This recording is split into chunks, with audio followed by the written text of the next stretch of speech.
Hi, Paul Slackis, Good News Planet. I'm here with Sonia Hu. Hi. Hi, Paul. It's such a pleasure to be here with you. Sonia, I just met you and I'm crazy about you. You really have put together a wonderful book. I actually have a Chinese author talk series, Shanghai Forever Lost. This is the book here. Yeah, the book here. Face it that way. Okay, perfect. Now I'm going to read from the Chinese. Oh, maybe not. Maybe later, because I should really learn Chinese since I've been working with the Chinese community so many years. So, and I just came back from Shanghai. So, Sonia, tell me why you wrote this book, Forever Lost. What do you mean, Forever Lost? Shanghai Forever Lost. Yes. This book is about my grandmother and my mother, their life in Shanghai. Actually, the book started with my grandmother, how she ended up in Shanghai, why she went to Shanghai, because she's from a Muslim family, which was very interesting at that time. In the early 20s, and then she rebelling against her family, and she's from a very wealthy family. They were doing a trading business with foreigners in Tianjin. And she was engaged to another wealthy family when she was very young. But I'm not going to go over the detail of the book, but that eventually that she met my grandfather, who was studying in Nankai University in Tianjin, and they madly in love, and they moved to Shanghai basically, and they started their life, family in Shanghai. It's a very interesting story how they met, and because my grandfather heard about there was a famous beauty in Tianjin, so he went to check out on her because he was a playboy and a womanizer in a way. But once he saw my grandmother stepping out of the rickshaw, he was impressed, and he was astonished, and then he thought she was the beauty from heaven. So he started chasing after her rickshaw at that time. So that's how they met. But the whole story unfolded in Shanghai after they moved to Shanghai. They gave birth to my mother, and when my mother was 4 years old, my grandfather was killed because he was working for Shanghai China Customs, and then some smuggler killed him. And so my grandmother, starting from 1925, alone as a widow with my mom. But at that time, she wanted to remarry again. But unfortunately, the Chinese people, when the people that really wanted to marry her as a concubine, and then she wanted to be the first wife, so she refused to be a concubine, and then she only went out with a young man, but the young man didn't want to marry a widow with a kid, so that's whole her, yeah. So in Shanghai, as a widow, my grandmother remained single with my mom. She sent my mom to American Missionary School since kindergarten. So she went to, graduate, eventually end up in Shanghai University, which was like St. John's, the famous American Missionary University at that time. So the book talks about their life, their relationship, most importantly, very bitter relationship, because my grandmother was very unhappy, very abusive to my mom, and my mom hated her and I was terrified by her. And then, so this is the mother-daughter relationship, Shanghai, and also in 1949, my mom left Shanghai to join the revolution in Beijing, and she went through ordeal because some high officials thought she was beautiful, wanted to marry her. The whole story about the nationalist government, anti-Japanese war, Second World War, Shanghai liberation, communist and political ideology reform, everything I mentioned about. But everything stopped in 1953, because after 1953, things get very tricky politically. And it's a taboo to write about it after 1953. And plus, a lot of books being written about it, like Life and Death in Shanghai, The Swan. They all talk about Cultural Revolution, anti-righteous movement. I don't want to go through those kind of things. So I ended up in 1953 with my mom, that married to my father, ready to start her own life. And right now, I'm thinking about writing the second book about my sister relationship with my mom. They have a very, very complicated relationship, which didn't end up well. Oh my God. Okay. Where do we start? Yeah. Well, let's start with you asked me why I mentioned about Shanghai Forever Lost. The reason is Shanghai Forever Lost is a paradox. After my mom went to Beijing in 1949, joined the revolutionary, Shanghai became a past that she didn't want to mention. She didn't want to remember because communists didn't like Shanghai. And so she tried all her life to impress the government, her boss, trying to get rid of the memory of Shanghai because that was a bourgeois time. She was educated in American missionary school. That's all pressed the wrong button. So all her life, she was trying to forget it. On the contrary, my grandmother, when she went to Beijing to follow my mother to work in Beijing, she was in her early 40s. So she lived all her life in the bourgeois capitalism society, wealthy, rich. Suddenly, she had nothing. End up in revolutionary time, so she was very bitter about it, and she didn't know how to adapt her new life. That's why she keep on talking about the past, that she was holding on the past, refusing to let it go. That's why she, when I was growing up with her, she keep on telling me all the story about Shanghai, begging me to write a book one day about her. So to her, Shanghai was the best time of her life that she wouldn't let it go. My mother, the worst time that she had tried to let it go. So, but unfortunately now my grandmother passed away already. My mom, has already forgotten so much about Shanghai until I wrote the book. So basically, Shanghai Forever Lost is somewhere you won't lose it, but it's carved in your blood and bone. You can't let it go, basically. So we end up writing this book. So, well, the sweet memory of the Shanghai is forever lost. They can never go back. So your dream to write this book, and the reason that you wrote this book, is to fulfill a family. Would you say it's a family? It's not a family obligation. It's a family. It's your own. It's your own personal desire. Why did you write this book? Actually, get it out and then like share it with many people. Like right now. Yes. I'm a serious story. This is not your normal kind of happy situation. I mean, you got a lot of turmoil. Yes. I mean, I produce so much. These are serious family issues. Not every family has serious issues. These are pretty major. Yeah. Why I wrote this book, this is my second book. The reason I'm a writer, I wrote a lot of stories, fictions, poems, and writing is just my instinct. I loved writing when I was 7 years old. I wanted to be a writer when I grown up. In all these years that I was writing for magazines, for different places. But the thing is, writing about this is not because it's about my family. It's a very unique story from a writer's point of view, because I was a journalist, I was a producer, I met millions of people. Some story interests me, some story don't interest me. I wrote down a lot of true stories about those people, but I have to name it as a fiction because those people don't want their story to be revealed to public, so I have to go under the fiction. But this is my family story, so I have the nerve to let it go without using it as a fiction. Actually, all my life I've been writing real story, but yeah. So this is because 1925 to 1953, China went through a major turmoil, many regimes, political regimes, and up and down, Second World War, anti-Japanese war, before that nationalist government, and Sun Yat-sen, and everything, Chiang Kai-shek. This is a story that about China from not now today. You talk about Chiang Kai-shek, everything is about Taiwan. It's not. It's all China.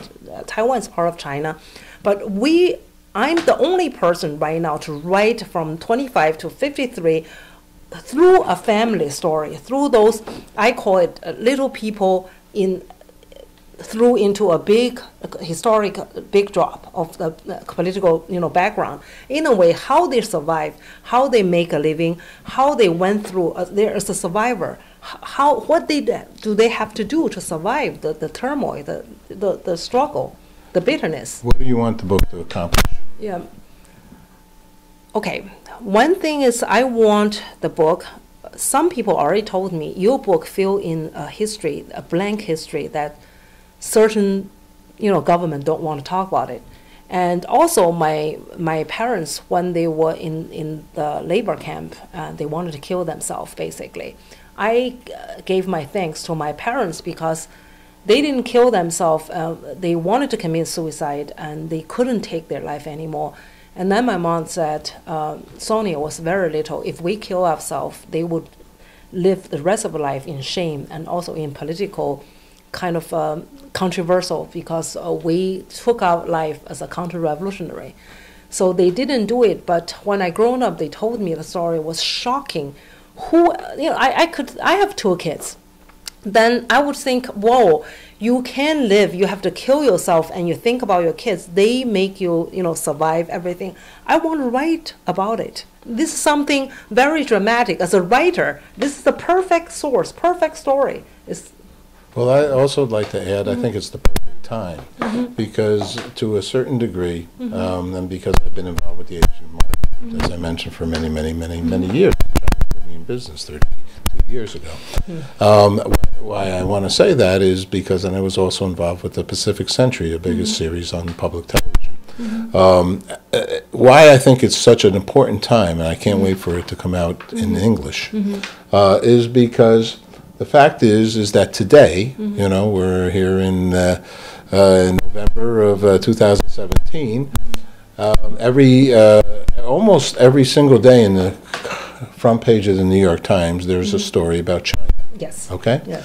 And to a certain degree, the average American, I will, of course, who didn't study Asian studies, sees a country that has grown extremely significantly, actually, those that know, since the 80s, in a short amount of time. So I think what I think will be helpful for people is to see that this was not an easy path to get to where China is today, okay? To get to where, the President of the United States is meeting with their president, to see, China coming into America to purchase this movie company and this landmark building and so on and so forth.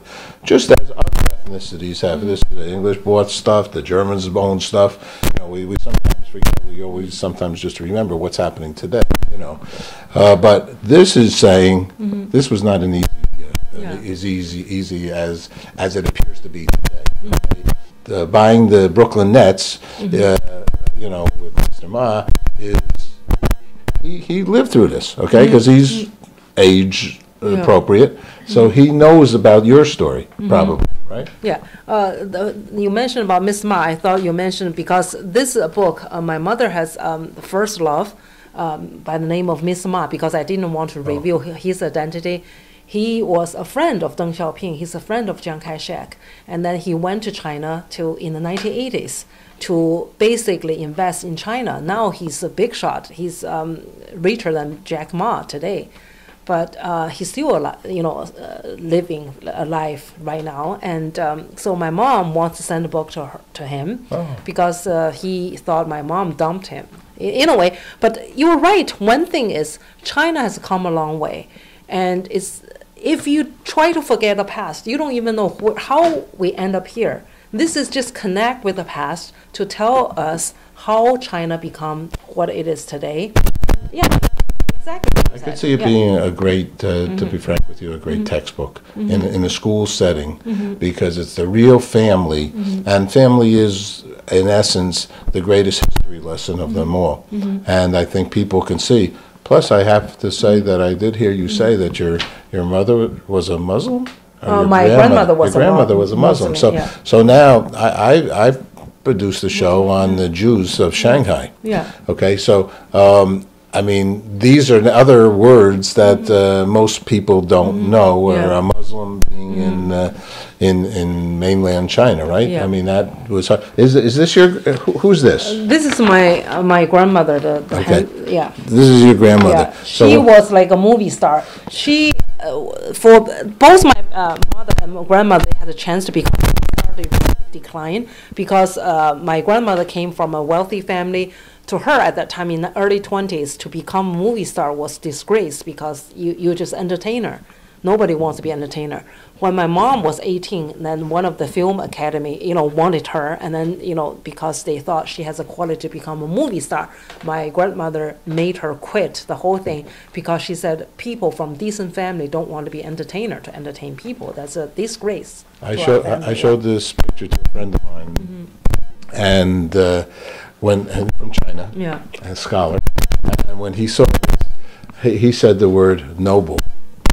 Noble. And I had to look it up, and this is a noble face, no doubt about it. I mean, her face. Yeah. Wow. She's from. And so who are the other people? This is my grandmother. Okay, well, hold it, because you have the picture on both sides, which is good. This is my grandmother with my mother when she was in American Mission School. Yeah. And this is the picture they took right after my grandfather died that day. Oh, boy. On their feet. Oh, boy. Yeah. So this is really wonderful, and it's coming out in English when? Hopefully next year. Okay. And other languages? Only English right now. Yeah. And you do have this desire to create another book? Yes. I have a few other books not related about my family and about. Actually, one of the books is about my life experience in going through the 1980s. 1980s in China, Beijing was a very interesting period of time, unforgettable. So just briefly, I guess, because you're going to put a whole book out. Because isn't that when the 80s was when China kind of grew? China grew, and also China has a lot of because I'm sort of like a writer artist. I married an artist. And there was an underground artistic movement. There was Xinxinhua and Star art exhibition. That was a very famous one and created a lot of international chaos because government arrested. So, there's 1980s was a time that we have people start to write about Cultural Revolution in the poem, the novels, and then it's a time that China let culture to be, to unbound in a way, to be free for the short period of time. So and also China is in the process of reforming, political reform, economic reform. The switch of the government happened in 1979, and Mao died in 1976. So everything was in a changing hand transition time, and as a youngster, as someone that going through high school that time. So I remember clearly what happened. Okay, well, we got a lot to learn here. Let me ask you two last questions, okay? And thank you very much, Sonia. I'm so delighted that you came to speak with us. Thank you for having me here. Okay, we've asked many people what is good news for them. What would be good news for you, Sonia? Personally, the good news is if I can have my English version published and reach more readers in this country and internationally, that will be good news for me. Plus, my grandfather, I'm sure that her soul is still there watching me, will be settled and rested. Yeah. Okay, that's a beautiful thought. And then the last question, which we've asked many people, what does peace mean to them, since we're involved with the International Day of Peace, of which China is one of the countries that agreed for the Day of Peace, and we even had some participation. We had a group that played drums to the show Mulan, and they made a peace circle, which is drums, and we put that into our broadcast. So what does peace mean to you? Peace, I think, means a lot to me. On a personal scale, peace means, prosperity, happiness, everything. But understanding that without a country behind you, you can't be peaceful. I love both America and China. These two countries means a lot to me. Basically, so China, because of the peace it's facing now, so never went into another political movement, war, everything. So because the economic reforms start to pick up, China is booming economically, become one of the biggest country in this whole world, have a power. So peace to China is very important. On the other hand, peace to America is very important. These two countries should remain in peace and then work together. And then because of that, if China becomes peaceful and America steady, and then people like us, both Chinese America, can enjoy our life and then bring up our offspring in a peaceful environment, it's very important for all of us. Okay. Yeah. I agree. Yeah. All righty. Well, thank you very much. Thank you so much for Okay. having me. Thank you. Great.